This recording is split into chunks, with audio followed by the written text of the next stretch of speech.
Let's go Broncos! We're excited about the growth of head coach Sean Payton's work, but there are a few things that are causing concern among fans. I'm not going to tell you everything that's going on behind the scenes, but first, make sure you hit the like button if you agree that our QB Bo Nix is better than Russell Wilson. We're definitely happier with Bo Nix, right? If possible, comment like this: Go Broncos! Go Bo Nix! There are a few things that have been generating discussion on the web this week. The Denver Broncos find themselves in an intriguing position after rookie quarterback Bo Nix's roller coaster performance against the Indianapolis Colts. It's a game that will undoubtedly generate debate among fans and analysts. Should the Broncos be concerned about their young quarterback? Or is this just another chapter in the growing pains of a rookie learning the ropes of the NFL? Let's break it all down and really dive into what happened during the game, because there's a lot to unpack. Bo Nix had what many are calling the worst game of his young NFL career, or at least his second worst, depending on how you feel about his debut against Seattle. We easily could have thrown 4 interceptions. Against the Colts, however, the numbers don't lie. 3 interceptions, 2 of which were clearly his fault,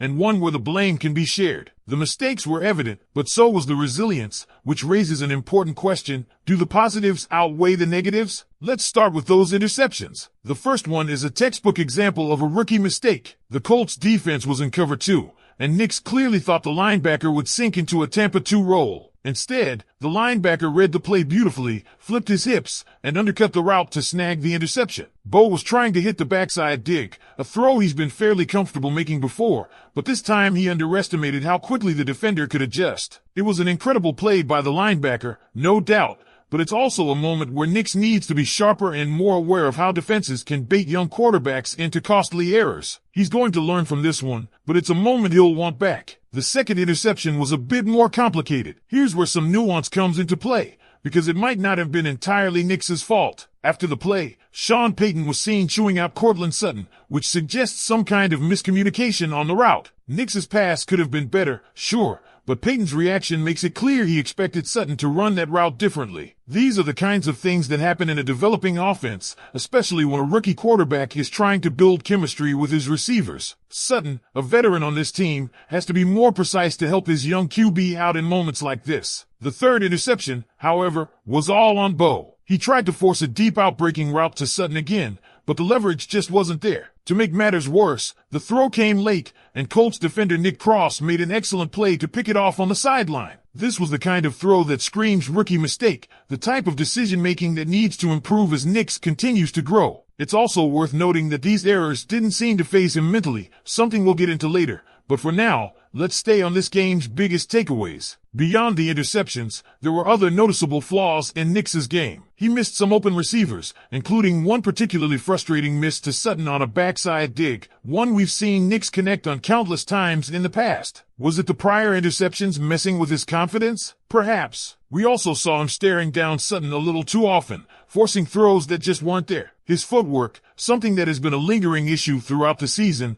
was inconsistent once again. If there's one off-season priority for Nix, it has to be working with someone like Jordan Palmer or another quarterback guru to clean up that footwork. The talent is there, but the foundation needs to be more stable if he's going to take that next step. Interestingly, Sean Payton didn't shy away from responsibility either. In his post-game press conference, he acknowledged that he needs to call a better game to put his rookie quarterback in more manageable situations. That said, Payton also made it clear that at least one of those interceptions, the first one, was 100% on Nix. You can't do that, he essentially said, and he's right. But it's encouraging to see Payton take some of the weight off his young QB's shoulders, offering a balanced approach of accountability and support. Bo Nix, for his part, owned up to his mistakes after the game. He spoke candidly about the mental challenges of playing quarterback in the NFL, admitting it's not easy to shake off mistakes, but emphasizing the importance of doing so. You're only human, he said, acknowledging the difficulty of compressing those negative moments while still needing to move forward. This, perhaps, is where Nix shows his greatest strength, his ability to compartmentalize errors and bounce back. Despite throwing 3 interceptions, he still managed to finish with 3 touchdown passes and, most importantly, a win. This mental resilience has drawn comparisons to other quarterbacks, notably Josh Allen. Like Allen, Nix seems to have that goldfish brain, as some analysts call it. He's able to forget the bad plays almost immediately and keep pushing the ball downfield,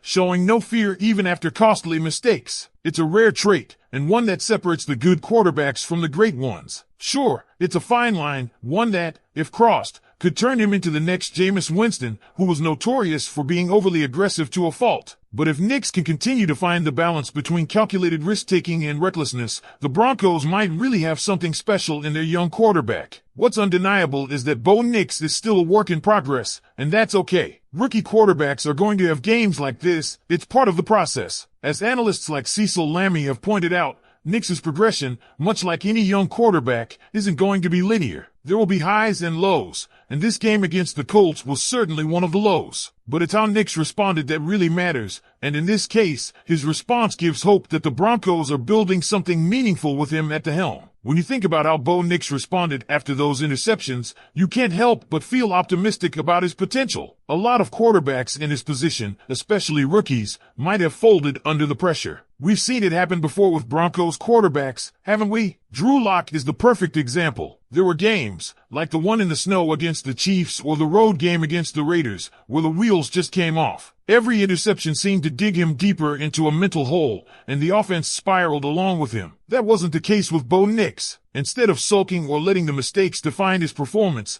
Nix went back out there and kept fighting. He finished with 3 touchdowns, showing that he could still make plays when it mattered. That ability to reset after a mistake, to have what Sean Payton described as athletic arrogance, is rare in a young quarterback. It's the kind of mindset that the greats like Josh Allen and Patrick Mahomes have. They understand that while mistakes happen, they can't allow them to dictate the rest of the game. Of course, there's a flip side to that aggression. You don't want Nix to go too far down the road of forcing things, trying to make up for earlier mistakes by taking unnecessary risks. There's a fine line between being a confident playmaker and being reckless. Broncos fans have seen the extreme end of that spectrum before. Think Jameis Winston during his infamous 30-interception season in Tampa Bay. That's the last thing Denver needs. What they do need is for Nix to keep taking smart risks while minimizing the kind of bad decisions that led to his 3 interceptions against the Colts. One of the biggest challenges for Nix right now might not even be his own performance, but the situation he's playing in. The Broncos' run game has been virtually non-existent, and that's putting even more pressure on the rookie quarterback to carry the offense. When you can't trust your ground game to convert on something as simple as 3rd and 1, it forces your quarterback to do too much. Sean Payton has essentially replaced the run game with quick screens, but that's not a sustainable solution. If the Broncos want to give Nix the best chance to succeed, they need to find some consistency on the ground. That lack of support has put Nix in some tough spots this season, but it also underscores just how much he's already doing for this team. His growth hasn't been perfect, but it's been evident. So, Broncos country, the big question is, what do you think? Are you worried about Bo Nix after this rough game, or do you see it as just another step in his development? What do you think he needs to focus on most as we head into the offseason? Let us know in the comments, and as always, make sure to like this video, subscribe to the channel, and ring the bell so you never miss any of our content. Thanks for watching, and we'll see you next time.